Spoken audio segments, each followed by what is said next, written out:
Confidence is overrated, an informal reading by the author. That's me, Travis Thomas. Chapter 13, Confidence Comes After. Quote, the one thing all famous authors, world-class athletes, business tycoons, singers, actors, and celebrated achievers in any field have in common is that they all began their journeys when they were none of these things. End quote. Mike Dooley. Think of the first time you jumped off the high dive in a swimming pool. I remember grabbing the railing, climbing step by step to the top, getting up there and seeing everyone looking at me. It looked a lot taller from the top, and the board looked much narrower now that I was standing on it. And why is it so unstable? You expect me to run to the edge, stop, and bounce on this thing? Heck no. Walking out on the board, I remember not understanding why my legs felt wobbly. Where did my strength go? What's wrong with my stomach? Before going up, I had pictured myself at the end of the board, leaping high, straight above, and then coming down, using the full spring of the board, upward into a glorious flip or dive. Now up there, I hesitantly walk halfway, stop, and then just want to be done as quickly as possible. Instead of leaping, I scurry to the edge and cautiously fall into the pool. What happened? It looked so much easier for everyone else. Confidence from the ground turned into terror at the top. Courage allowed me to jump, but now back at the bottom, where was my confidence? How was I supposed to keep getting up on that board without feeling confident? A good friend of mine is one of the top motivational speakers in the world. To watch him present, you would think he was born for the stage. He is calm, charismatic, and so clear on his message and delivery that it looks effortless. He seems to be pushing all the right emotional buttons at all the right moments. Yet his very first talk, 10 years earlier, for an audience of 7 Girl Scouts, resulted in him throwing up in the parking lot before even beginning. The nerves were just too much. Where was the confidence? Think about the first day of school when you were a senior. This was your big year. You own the school. You know how the game works. You know the teachers and staff. You know how to get to lunch before everyone else and the trick to opening a stuck locker. But now reflect back on the feeling on your first day of school as a freshman. How do you feel? Everyone's so much bigger and older. How will you do with tougher classes? Will you make the soccer team? Where in the world is my first class? Where was the confidence? I often tell athletes confidence comes with competence. The more competent I feel in my ability, the more confident I seem to be. Competence is an indicator that we have demonstrated the ability to complete the task. If I studied all week for the exam and covered all the topic areas and aced the practice test, I have demonstrated competence for this subject. Now it's just a matter of taking the exam to express my ability. Should I be confident? Yes. You've proven your ability. Does it guarantee I feel confident? No. On the flip side, there are people who walk with so much unearned confidence, you don't understand where they got it from. They take on hard challenges and volunteer for activities with a bravado that they're going to crush it. There is no competence to back up their confidence. So where does the confidence come from? Should they be confident in their ability to succeed? No. But that doesn't seem to stop them. Confidence without competence is ignorance. Maybe it'll work out, but why should it? If the confidence comes from a desire and excitement to learn, knowing it probably won't go well, that's fine. But why would we try something new and expect to do it well if we have no prior experience? Every time I step on a golf course, I need to rack my brain to remember the last time I played. It's usually years in between rounds. I don't think top golf counts. And all it takes is a few holes for me to lose my joy. Somehow I expected to be better at golf, one of the most difficult and frustrating sports on the planet. And then I pause, laugh at myself, and remind myself that it makes no sense to expect to play well in something I don't practice or work at. I don't sit down at a piano and surprise myself for being bad. I never play. So why do I do that with something I dabble in every few years? Instead, what if I approached every new activity with courage, not expecting to do well, but focused on the experience and joy of learning? The older I get, the more I love being put into completely foreign experiences where I have zero competence. It's actually quite easy to find these things for me. Instead of focus on being good, I focus on making improvements. Years ago, I taught myself to juggle. As a kid, I tried a few times and quit. I guess I can't juggle. As an adult, I realized that if I dedicated just a few minutes a day to this new task, I could probably eventually pick it up. So for about a week, setting aside 10 minutes a day, I taught myself to juggle. Was I confident in my ability? No. But I was committed to trying, and I had faith I would eventually figure it out. And it was fun. This led me to realize courage without competence is a form of humility. Think about that. Mustering the courage to do something you know you're not proficient at is humbling because you know it's probably not going to go well. But you commit and go for it. And even if you stink, it's empowering. You are giving yourself permission to be humbled in the spirit of discovery. Allowing yourself to be humbled repeatedly builds adversity tolerance. You become more confident in your resilience, not your ability.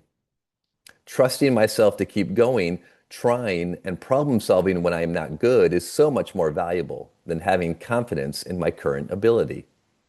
If I were to put it on a t-shirt, it would look like this: courage, greater sign, confidence.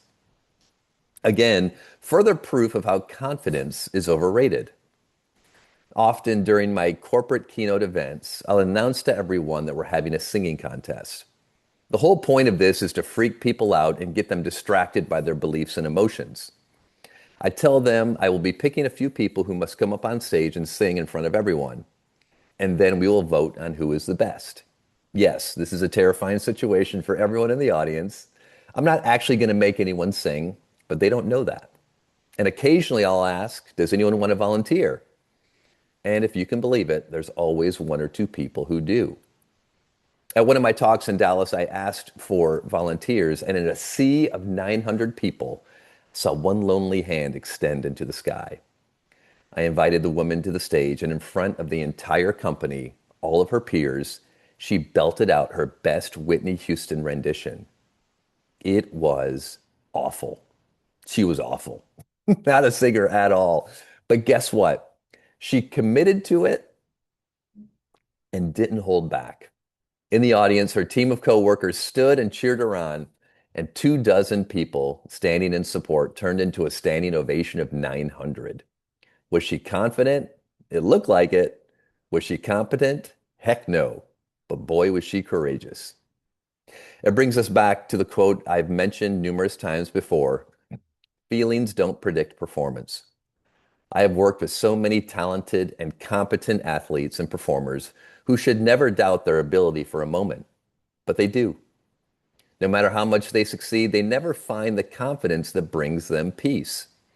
I used to think this was a bad thing because all I wanted was for them to see and feel the confidence that reflected their competence. But for some, the feeling never comes. And what I know now is this: that's okay. Henry Fonda, one of the greatest actors of all time, used to throw up before every performance. And then he would go out and be spectacular. Even my youngest son, from the time he began playing organized soccer, would get so nervous before games he would have an upset stomach. Now, many years later, he still does. Yet somehow he translates those nerves into courageous behavior. He always has. My other son, he would get so anxious before a play or race or having to go to summer camp that he would occasionally break out in hives. Somehow, without coaching, he learned to shift his internal fears for himself into externally caring about others, and he would thrive. And my daughter, well, the family joke with her is that she feels she is good at everything. You just can't predict confidence. I will say, though, she is so courageous when it comes to getting outside her comfort zone and trying new things. Isn't that right, Trinity? My belief is that for most people, a feeling of confidence comes after the choice to be courageous. Whether you ever get truly confident or not, every time you muster the bravery to do the hard thing, you make a courageous deposit into your confidence ATM. The more courage you express and deposit, the more confidence is available to withdraw in times of doubt and fear. The confidence comes from reflecting on all the times you have done similar things before. The professional veteran player playing in a packed stadium for the 100th time probably has a different level of confidence than the rookie playing for the first time. Does it mean they will perform better? No. As a professional speaker with over 20 years of improvisational experience, there are few situations on stage I haven't experienced. Every possible audio, video, microphone, or tech issue you can imagine, it's happened. I've had a 60-minute presentation shortened to 15 minutes without notice. Horrible venues, disinterested audiences, or no audience at all. I've experienced all of it. Oh, yeah, and I spilled a water bottle all over my crotch in front of a group of high school students and just had to keep going. As difficult as each of these experiences have been, going through them gave me more confidence. Why? I went through them and I was okay. I survived the embarrassment and knock to the ego, only to realize it's not that big of a deal. You learn, prepare better, and move on to the next one. And I am more confident. I'm more confident because I experienced the setbacks and they didn't break me. Without the courage, there is no confidence. No real confidence, earned confidence, confidence forged through fire and experience. When my son Holland finished his last high school cross country race at the state meet, he crossed the finish line exhausted, smiling, and confident. He set his PR in his last race.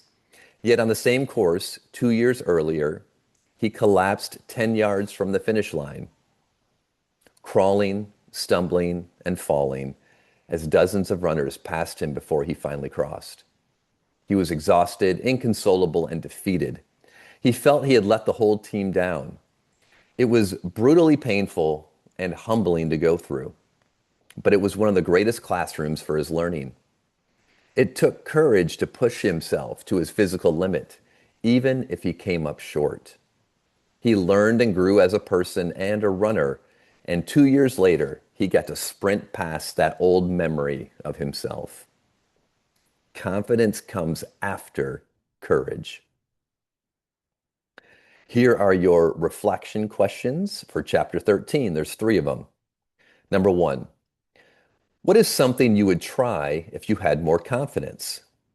Number 2, when was the last time you took a risk and tried something despite not feeling confident?